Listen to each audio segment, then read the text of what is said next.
Hello and welcome. Welcome to NGM Education. This is all about noun. I am going to teach you the types of noun. Yeah. Naming what? Am I right?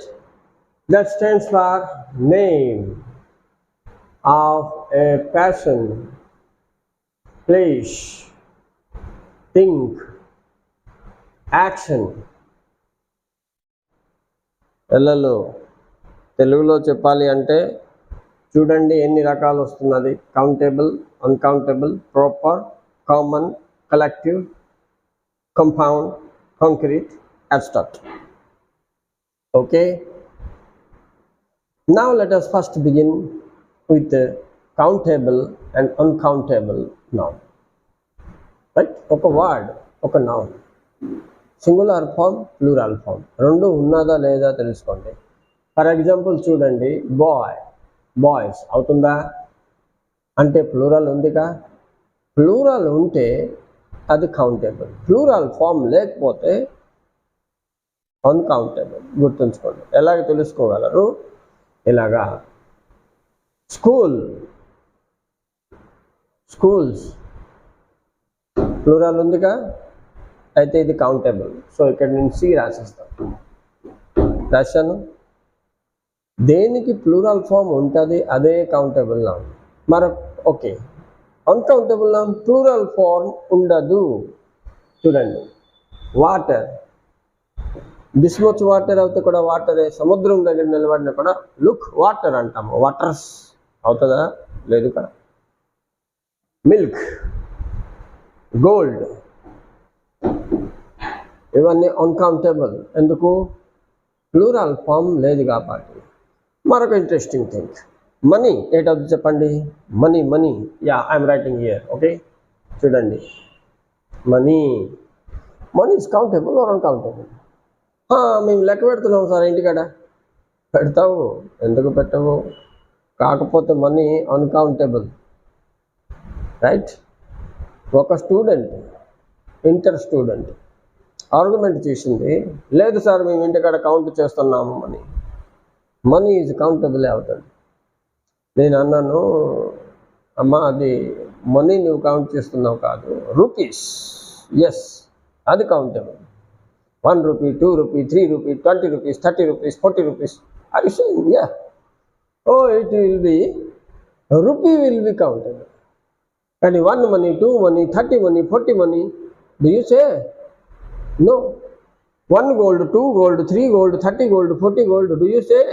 Just attach the numbering. మీరు number పెట్టేస్తే తెలిసిపోతుంది మీకు.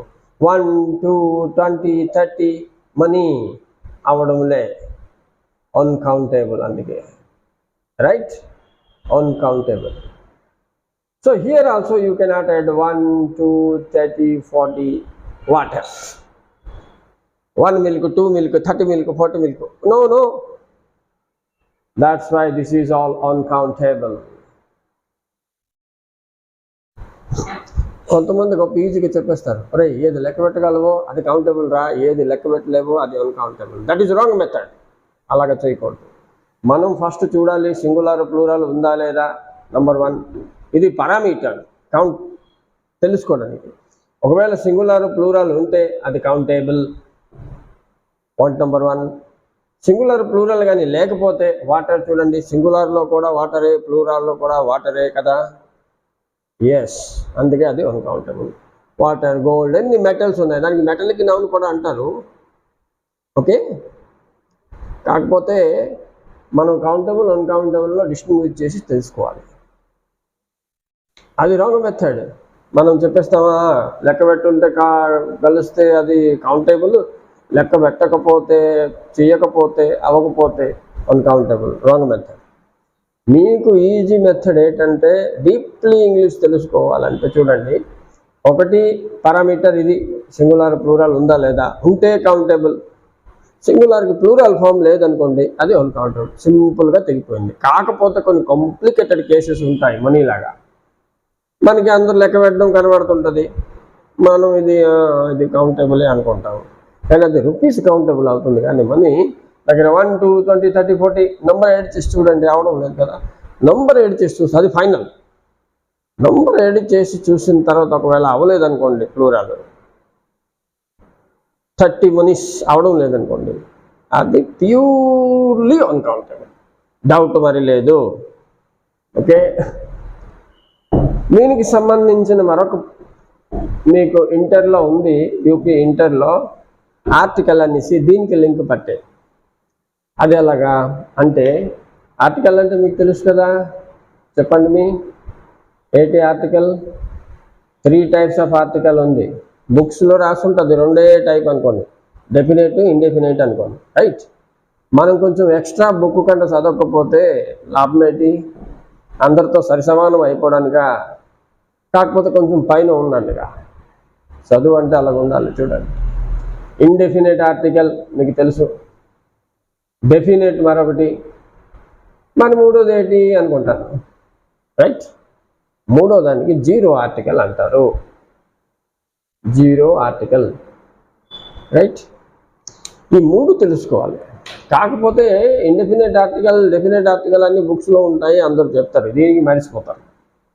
అక్కడ ఏంటవుతుంది, correct ఎరోర్ గట్టా వచ్చినప్పుడు మనం fail అయిపోతాం. Competitive ఎగ్జామినేషన్లో కూడా ఇది గొప్ప ఇంపార్టెంట్ థింగ్. ఒక దగ్గర అవ్వదు, అక్కడ పెట్టేసి ఇచ్చేస్తాడు. మరి మీరు అవ్వదు అని తెలిస్తే కదా, జీరో ఆర్టికల్ తెలిస్తే కదా అక్కడ నుంచి అది కరెక్షన్ చేస్తారు, లేదంటే ఎలా చేసేస్తారండి? ఆలోచించండి, కావాలా లేదా? ఓకే, వెరీ సింప్లీ చూడండి, indefinite article AN, definite article the అనేసి వస్తుంది. జీరో ఆర్టికల్ అంటే ఏటి పెట్టకూడదు, అక్కడ నుంచి ఆర్టికల్ ఉంటే పీకేయాలి, అంటే తీసేయాలి. ఒకవేళ ఆడిచ్చేస్తే డాష్ బిలప్ కానీ వస్తే మనం అక్కడ ఇలాగ మార్క్ పెట్టేయాలి, క్రాస్ మార్క్. అర్థమైంది కదా? కాకపోతే మనం ఇప్పుడు ఎలాబరేట్లీ ఆర్టికల్ గురించి చదవడం లేదు. ఆర్టికల్కి లింక్, నౌన్కి లింక్ ఏంటి ఉందో అది చెప్పడానికి నేను ఇక్కడ ఇది ప్రారంభించాను. రెడీ? చూడండి, కౌంటబుల్లో ఏ అండ్ ది యూజ్ అవ్వచ్చు. సపోజ్ బాయ్ చెప్పానా, మనం ఏ బాయ్ లేకపోతే ది బాయ్స్ పెట్టుకోవచ్చు, ఆర్టికల్ యూజ్ అవుతుంది. కానీ అన్కౌంటబుల్లో డేస్ గోల్డ్ అంటే మనం ఏ గోల్డ్ పెట్టకూడదు, ఆర్టికల్ యూజ్ అవుతుంది.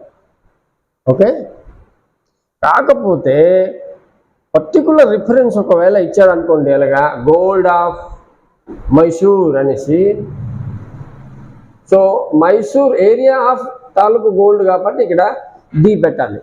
లేకపోతే అన్కౌంటబుల్లో ఆర్టికల్ ఏఎన్ ది అలాగ వాడరు. పర్టికులర్ రిఫరెన్స్ ఉంటేనే అవుతుంది, గోల్డ్ ఆఫ్ మైసూర్ అనేసి వస్తుంది, రైట్? సో ఎక్కడ వాడాలి, ఎక్కడ వాడకూడదు చూడండి. ఇక్కడ నుంచి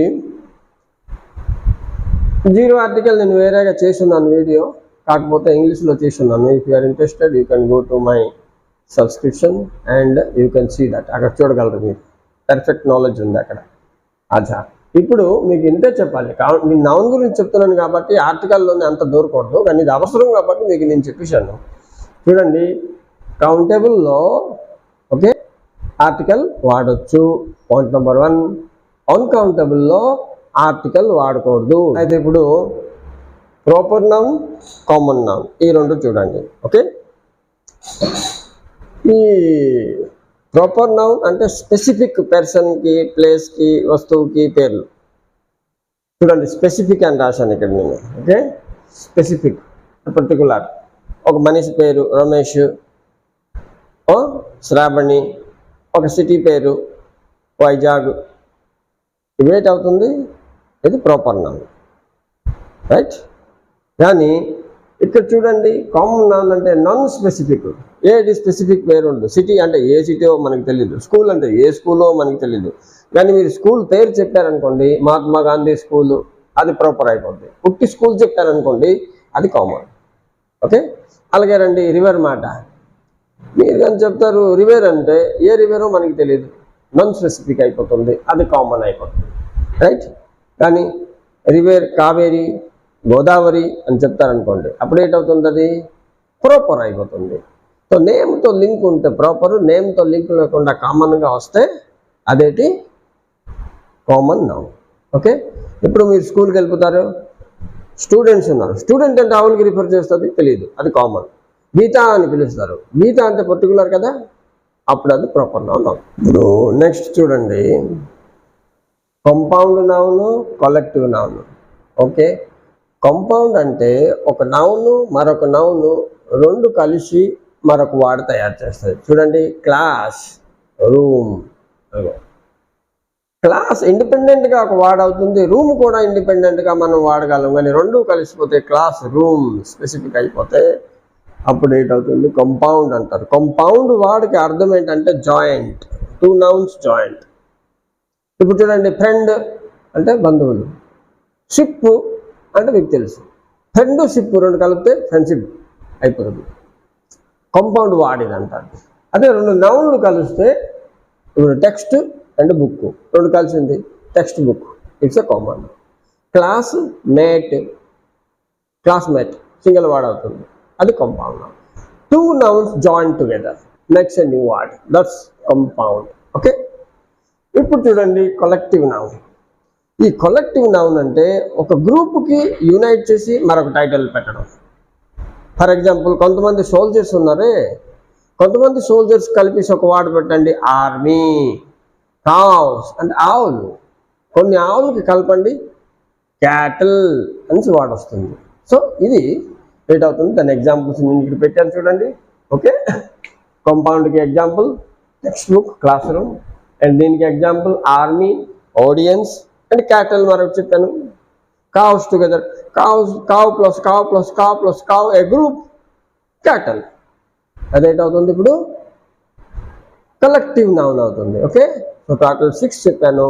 next concrete noun and abstract noun అంటారు. ఏంటది? వెరీ సింపుల్, షార్ట్కట్గా రాసేస్తున్నాను, మీరు ఈజీగా అర్థం చేసుకోగలరు. కొన్ని వస్తువులు ఏది మీరు చూడగలరు, యూ కెన్ సీ. చూడండి, ఈ సెల్ కనబడుతుంది కదా, కాంక్రీట్. ఈ పెన్ కనబడుతుంది కదా, కాంక్రీట్. ఓకే, ఈ డస్టర్ కనబడుతుంది కదా, కాంక్రీట్. కనబడకపోయినవి కూడా మనలో ఉన్నాయి, వాటికి కూడా పేర్లు ఉన్నాయి, అవి అవి అబ్స్ట్రాక్ట్ నౌన్ అంట. Love, belief. చూడండి, ఎగ్జాంపుల్ రాశాను నేను ఇక్కడ, హ్యాపీనెస్, రైట్, హ్యాపీనెస్. ఇవన్నీ ఉన్నాయని మనకు తెలుసు కానీ కనబడవు. ఫర్ ఎగ్జాంపుల్ తెలుగులో చెప్తాను, మనసు. అచ్చా పిల్లలు, మీకు మనసు ఉందా లేదా? ఉంది, చూపించగలరా? లేదు, కానీ ఉంది అని మీకు తెలుసుకా, అది ఒక పేరు. సో మైండ్, ఇన్విజిబుల్ థింగ్స్, వాటికి ఏంటంటారు? అబ్స్ట్రాక్ట్ నౌన్ అంటారు. ఓకే, సో ఎన్ని రకాలు నేను చెప్పాను ఇప్పటికి నేను నౌన్ గురించి? కౌంటబుల్, అన్కౌంటబుల్ చెప్పాను, కాంక్రీట్, అబ్స్ట్రాక్ట్ అని చెప్పాను, 4 అయింది. కామన్ అండ్ ప్రాపర్ చెప్పాను, 6 అయింది. మరేంటి మిగిలిపోయింది? కంపౌండ్ అండ్ మరి చెప్పాను, గుర్తుపెట్టుకోండి, కలెక్టివ్ నౌన్. 8 టైప్స్ అయిపోయింది. ఓకే, నౌన్ గురించి మరి ఎక్కువ తెలుసుకోవాలా? ఒకటి తెలుసుకోవాలి, ఎందుకంటే అది గొప్ప అవసరం మనకి, సెంటెన్స్ మేకింగ్లో గొప్ప అవసరం.